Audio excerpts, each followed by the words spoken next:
Welcome back to the Deep Dive.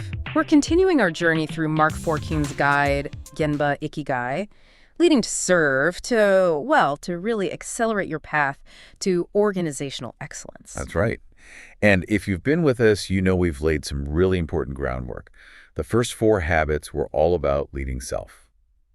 Hansei, humility, integrity, respect, and trust. That internal foundation. Absolutely. That personal work, that alignment, it's essential.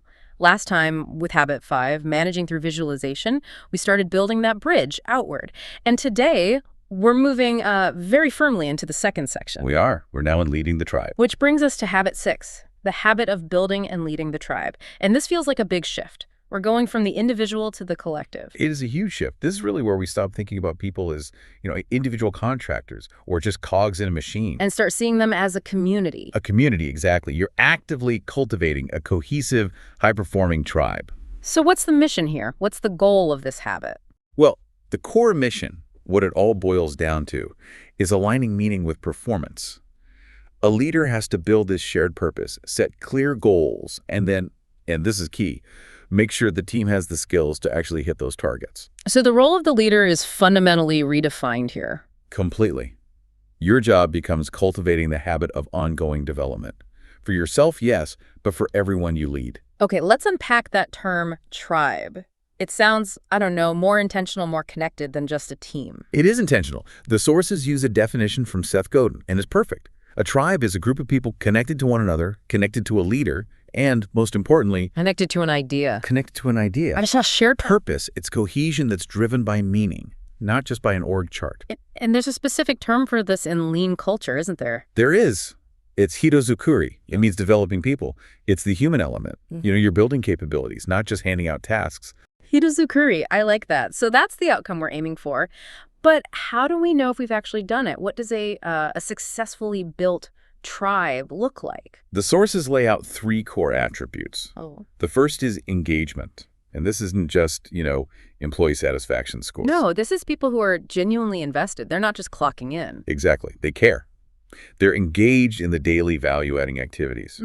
The second attribute is self-reliance. Meaning they take ownership of their own growth? Yes. They're not waiting for HR to assign them a training course. They're proactive. They see the strategic needs and they align their development to them. The leader's job is just to guide that alignment. Which goes right back to servant leadership, teaching them how to fish, not just giving them a fish for the day. Precisely.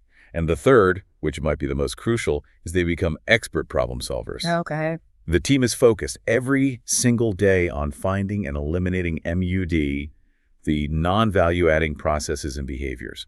They live and breathe things like PDCA and the 5 Whys. That trio of attributes, engagement, self-reliance, problem solvers, that sounds an awful lot like the foundation of the Toyota production system. It's the direct link. TPS stands on 3 legs. Monozukuri, which is mastering the craft, making things that. Kodozukuri, making things happen. So execution. And the third leg is hirozukuri. Developing the people. And if you only focus on the first 2, the craft and the execution, but you neglect the people who actually run the system, the whole thing just collapses over time. Hirozukuri is the sustainable engine. That makes so much sense. But, let's be realistic. In the real world, the pressure is always for results now. How do you balance that long-term people development with the quarterly demands from executives? The book has a great visual for this, right? The 2-wheel concept. It's such a critical visual because it clarifies that these 2 things aren't competing goals. They are permanently linked. Okay, so paint the picture for us. Imagine 2 wheels, and they're fixed together by a single, solid axle. They have to turn together. The left wheel, that's the obvious one. Business progress. Correct. All your hard KPIs, profitability, quality, on-time delivery, the stuff Wall Street wants to see. And the right wheel is people progress. Right. All the human stuff. Engagement, self-reliance, better problem-solving skills. And here's the insight. The relationship is permanent. When the business wheel turns clockwise, the people wheel must turn with it.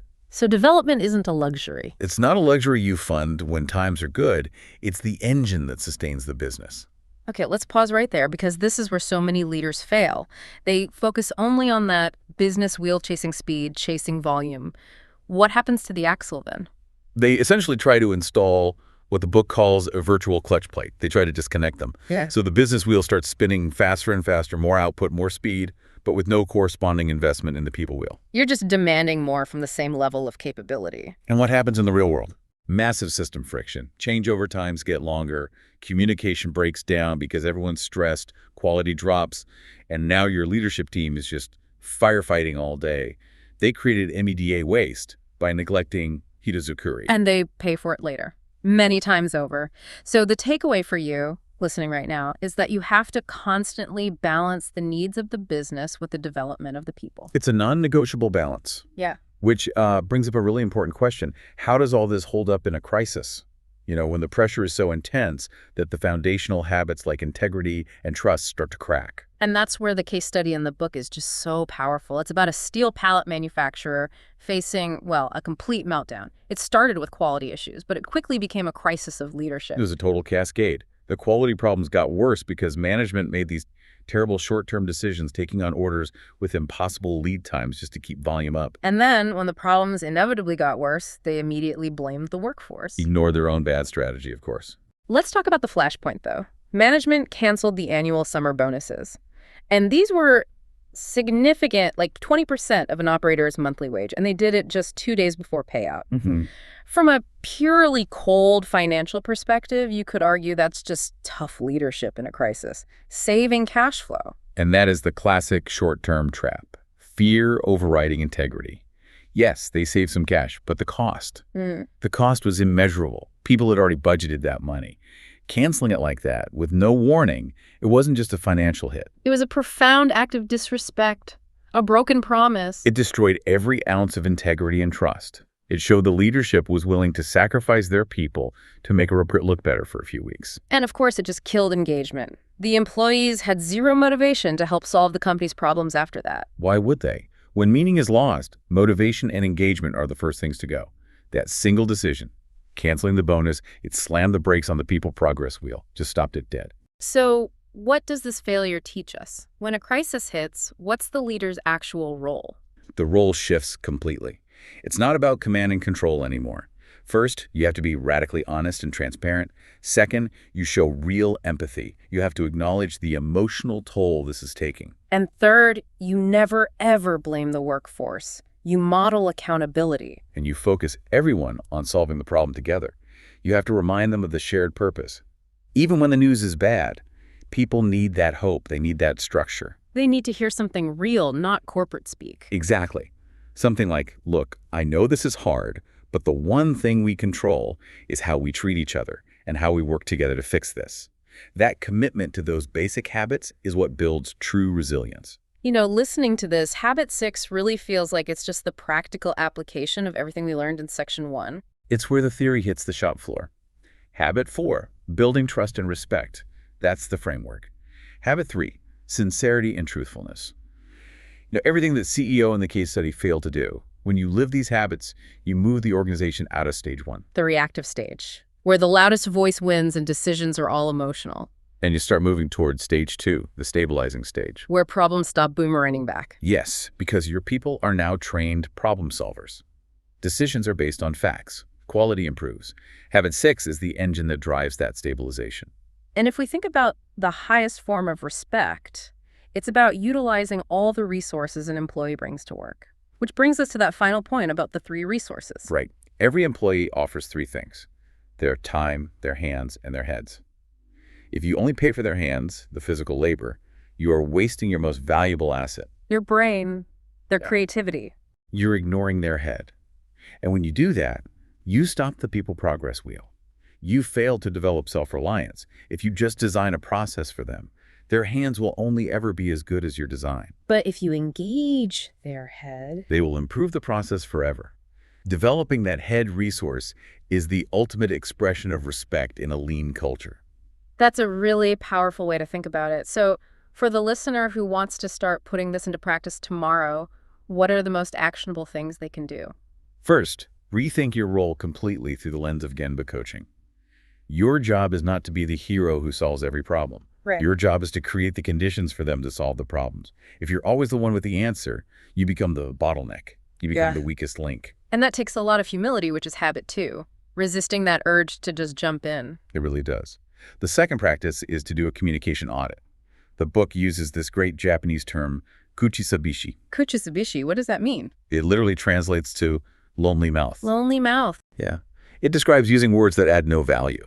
The manager who talks just to fill the silence or who gives rambling, unclear instructions. We have to actively stop this. If what you're about to say isn't clear, useful, or building trust, maybe just be quiet. Avoid the lonely mouth. I love that. So what questions should our listener be asking themselves tonight about their own behavior? Start with the two-wheel concept. Ask yourself, am I letting the business wheel spin like crazy while I completely neglect the people wheel? If you're constantly prioritizing volume over training, you are actively creating your next crisis. And then connect it to your own actions. Am I erratic? Am I creating chaos with my requests? That's the question about MURA or unevenness. This is so often a managerial flaw. Urgent, last-minute changes that create massive whiplash for the team. That managerial MURA always leads to MURI overburden for your people. So use your Hansa, your self-selection, to stabilize your own planning and create a calm environment where the tribe can actually do its work. This has been such an incredible deep dive. The realization that developing people isn't separate from business results. It is the way you get sustainable results. That's a fundamental shift. It is, and it sets us up perfectly for the next habit. It does. So next time, we're moving on to habit 7, the habit of caring for others. The book calls it Mendo, Member care. Member care. And it says it requires the invaluable gift of empathy. We're going to get into the science of how power can literally switch off a person's empathy neurons and what we can do to fight that. If you look at the big picture, this whole philosophy is about building something that lasts. And that kind of leadership, it takes a courageous heart, a strong will, and a deep, unwavering belief, not just in yourself, but in the ability of other people to do good. That belief is the fuel for the people progress wheel. That is an excellent thought to end on. If you want to continue this journey, make sure you subscribe to the Kaizen Made Easy YouTube channel for more insights. And you can find the full book, Genba, Ikigai, Leading to Serve by Mark Forkin on Amazon. We'll see you next time for the next deep dive.